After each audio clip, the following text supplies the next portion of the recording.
everybody, my name is Luke Marr and this is HauteLeMode, and today on HauteLeMode we're coming to you with a reaction to something a little bit different, and it's actually a catalog for an upcoming auction to none other than the legendary André Leon Talley's personal collection and part of his estate. Honestly, this auction is filled with a bunch of really beautiful, kind of iconic fashion memorabilia and moments, and I thought it would be really nice for us to all sort of look through it, both as a exercise in seeing how fashion auctions work and historical artifacts and things like that, but also to honor the memory of André Leon Talley, who has passed away. Christie's auction house is hosting. It's one of the premier auction houses in the world. André Leon Talley, again, like an icon, fashion editor, star, creator, connector, pop culture icon. You know, there's just a lot of things about André that were so wonderful. So I think this would be like a nice thing to do. Without further ado, let's get into it. Now, the thing is, at the end of André's life, there was a little bit of financial issues going on with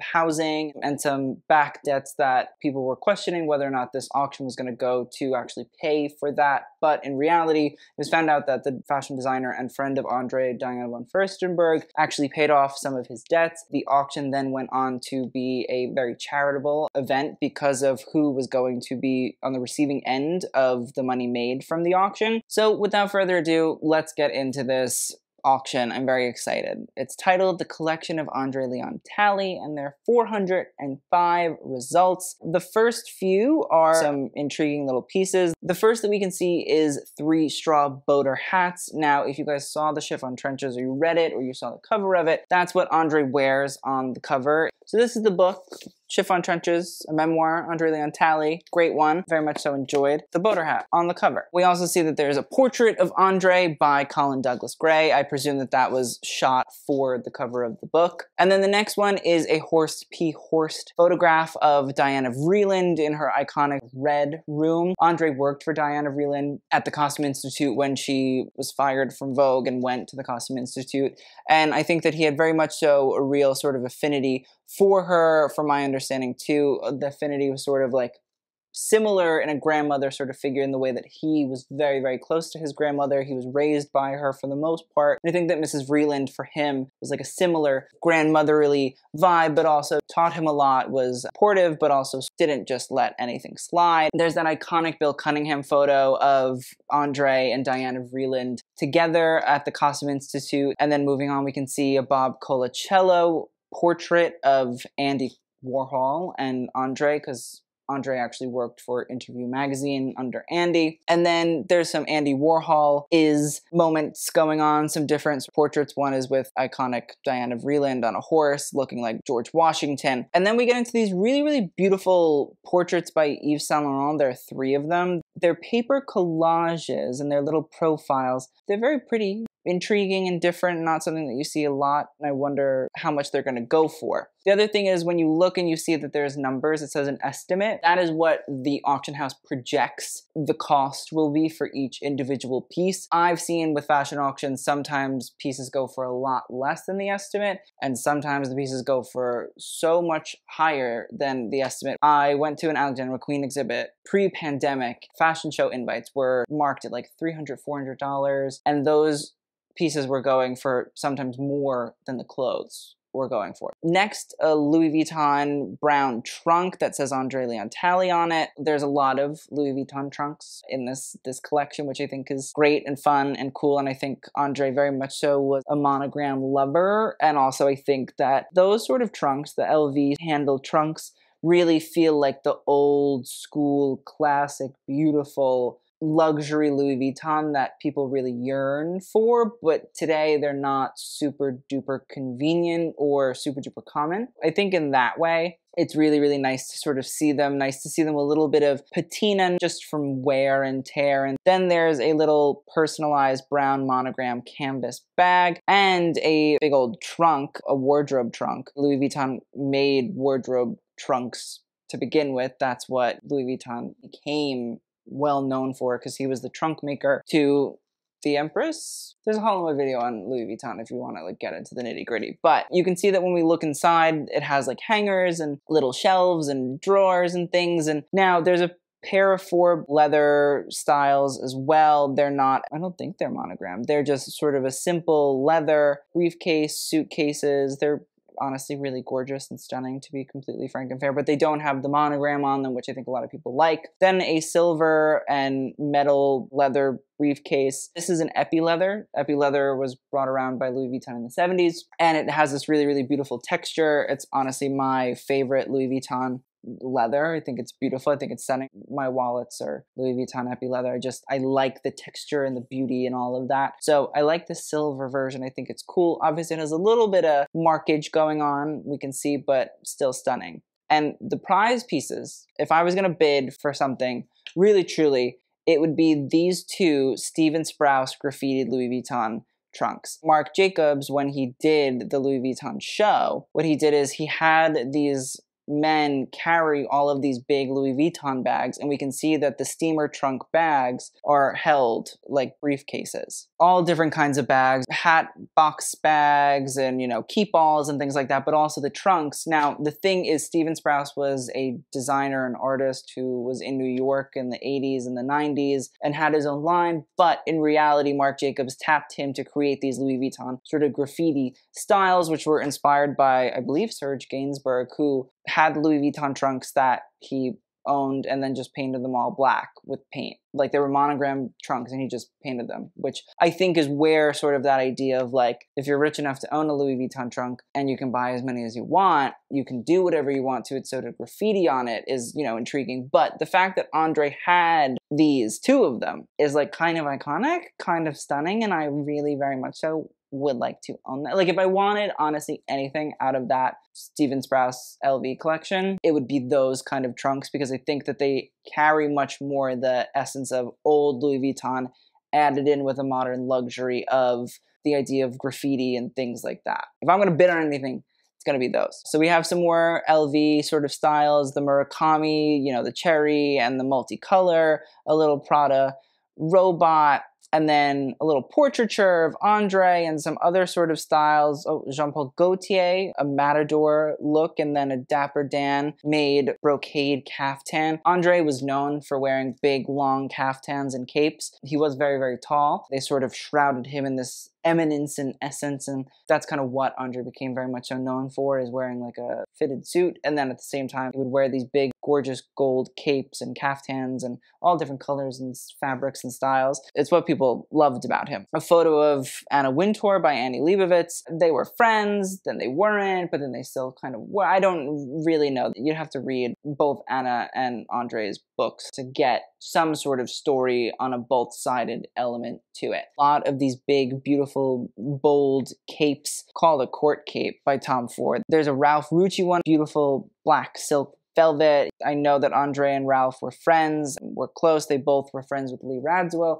It's nice. I love a Ralph Rucci, always and forever. There's a beaded black silk and sequin tunic, tunics everywhere, caftans, a Versace portrait. Right here in the middle, we have a Norma Kamali style. Norma Kamali's sleeping bag coat was the thing that really, really made her famous. To see André in this big, red, beautiful sleeping bag coat, it's great. And I think also if you look in the September issue, that's what André wears. Iconic pieces. There's a Dior couture style that was custom made by Galliano. It looks like to be some sort of asymmetrical and deconstructed military-inspired piece and style. And to be completely honest, I'm working on a video about Galliano and André, but there was a lot of collections that you wouldn't have Galliano at Dior if you didn't have André Leon Talley, and that's a Fendi fact. That Chanel Silk Fi cape is honestly stunned. Love that. And then we can see that there's a lot of Karl Lagerfeld sketches, illustrations of André, Karl Lagerfeld photos that seem to be written on, and a Karl portrait. Some Chanel styles, because again, like André was very close to Karl Lagerfeld. He was in the inner sanctum.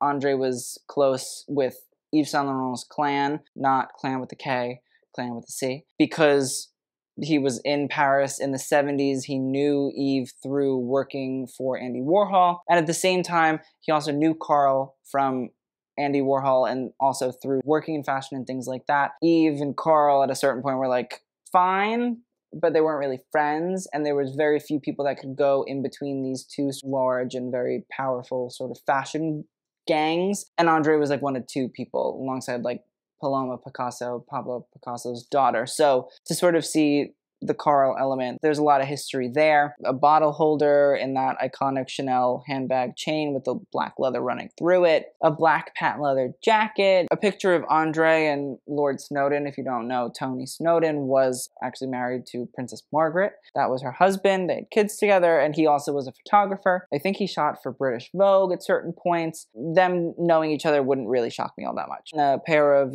reptile skin and red silk embellished evening shoes from Manolo Blahnik. Anna Wintour was a huge fan of Manolo Blahnik, and I believe that Andre was very close to him as well. I actually think I once read in Chiffon Trenches that Manolo Blahnik and Andre got like high or something in Fire Island, and they were like walking around and they stumbled upon a big orgy and they couldn't stop laughing. Manolo and Andre make sense. The Hermes bike, Stan, of course. That's the other great thing about Andre, is like he has this like weird shit that you're like, I can't believe that these are real, but I can believe that if they are real, they belong to André Leon Talley. A lot of portraiture, a lot of photographs, Andre in furs and Chanel metal canisters, more Karl Lagerfeld portraiture, whether it's photos or illustrations, fashion design sketches, which I think is really, really cool. Those Karl would have like actually drawn himself. They would have been sketched by him. Or Nicole Kidman, February 2004. Karl painting, it seems. More Karl all over. Chanel pieces and collarless jackets. We then have a really interesting piece, which is a Christian Dior haute couture look that I believe was probably custom made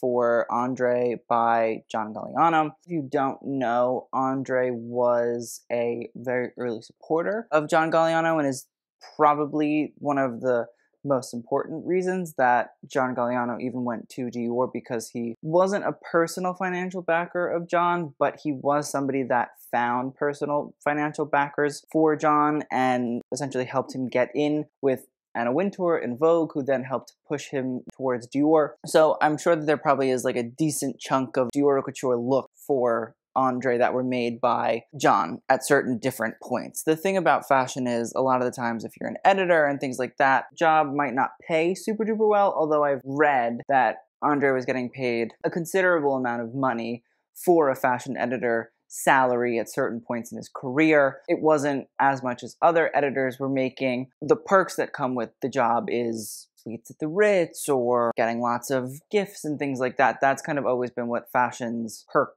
element is, because the pay usually isn't so great. There's a silk fi beautiful caftan by Balenciaga, which I presume was probably made by Nicolas Ghesquière. Some more Norma Kamali, Hervé Leger, Vivienne Westwood, Dapper Dan for Gucci, Versace t-shirts, a whole host of alligator and crocodile coats by Prada. If you don't know, Prada was originally luxury leather goods company and made a lot of exotic leather good pieces, so I'm not shocked by seeing crocodile and alligator styles from Prada, especially from like the early 2000s, but I am shocked at seeing how many of them there are. It's a lot of money that those would have cost at the time. And we're back to bags. We have an Hermes personalized black buffalo leather bag, we have a black nylon style Chanel bag, a black fabric top handle bag, lots of Chanel bags. Listen, again, Carla and Andre were very good friends for quite some time, so I'm sure that Andre was sort of getting these things gifted to him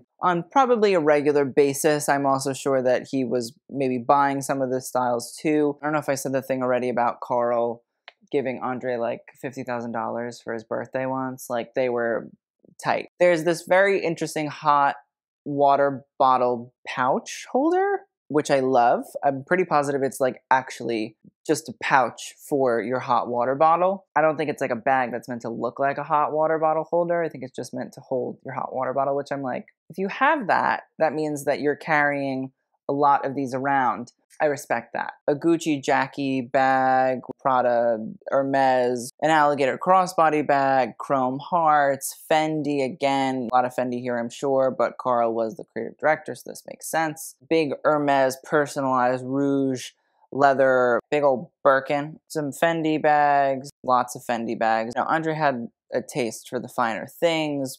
Bottega, Tom Ford. I know that Tom Ford and Andre were also close. Different fur bags, Fendi, I mean, a fur tote, that is very Andre looking in my opinion. Zebra stripe pony hair fringe bag from Prada, Fendi, and snakeskins and all those sorts of styles. Monogram bags from Gucci and suitcases from Prada.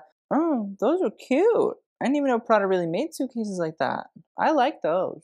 I'm into those. The LL Bean bag, the definition of WASP carry culture, as they say. The books. I do love the books. I want the books.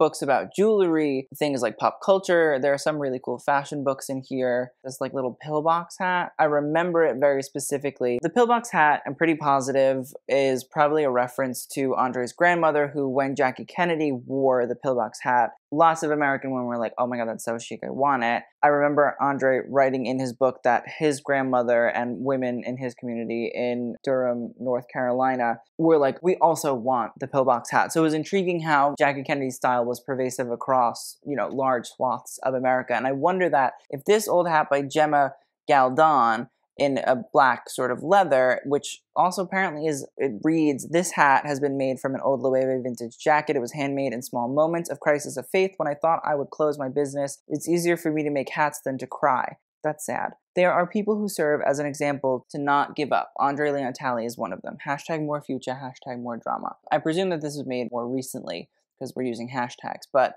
I love that inscription, and I think it's a really nice way of showing that Andre really did give a lot of people hope when it came to fashion. I think there's a lot of really cool stuff in this auction. I think it's really, really beautiful, and I just wanted to share this with you guys. I thought it was really beautiful. I thought it was really nice. I thought it was cool to sort of go through and see all these really cool artifacts. If I get anything from the auction, I will show the channel members. I just want to say I hope you guys enjoyed. I will see you guys in the next video. Thank you so much for watching, and TTYL.